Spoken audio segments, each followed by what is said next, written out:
भीम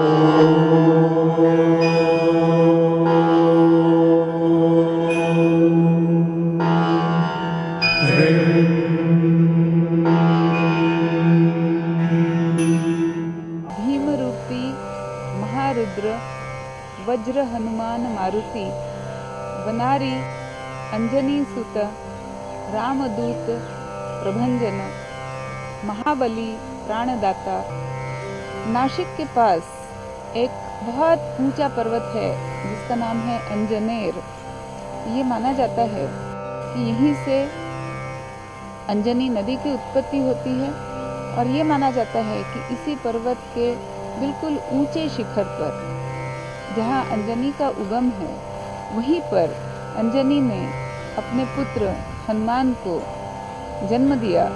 तो अंजनेर जो है वो हनुमान जी की जन्मस्थली मानी जाती है और ये हनुमान जी का चरित्र अति विलक्षण और अद्भुत है, क्योंकि यद्यपि वो वानरों की श्रेणी में है फिर भी वो नरों में और वानरों में दोनों में मिलाकर परम बुद्धिमान कहे जाते हैं।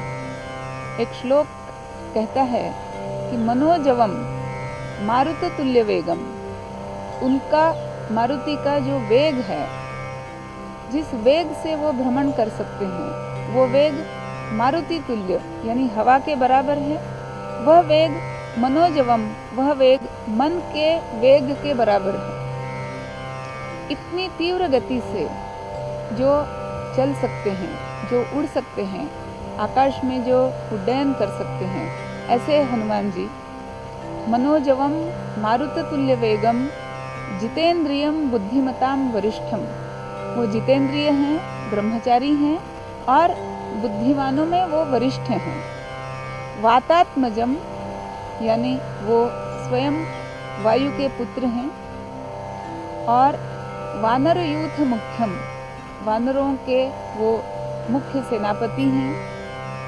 ऐसे हनुमान जी को मैं नमस्कार करती हूँ, उनकी मैं शरण जाती हूँ। इस तरह का ये श्लोक, ये भी एक हमारी संस्कृति का, हमारी विरासत का एक पवित्र श्लोक है।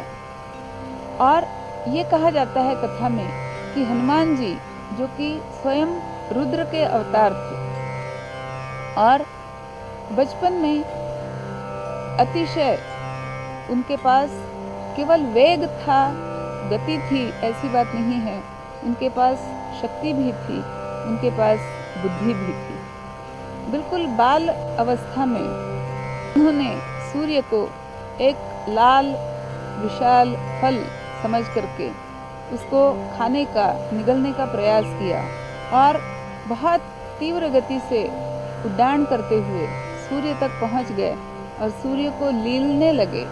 तब पूरे ब्रह्मांड में हलचल मच गई कि अगर हनुमान जी ने सूर्य को लील लिया तो फिर क्या होगा, यह पृथ्वी कैसे बचेगी, यह ब्रह्मांड कैसे बचेगा।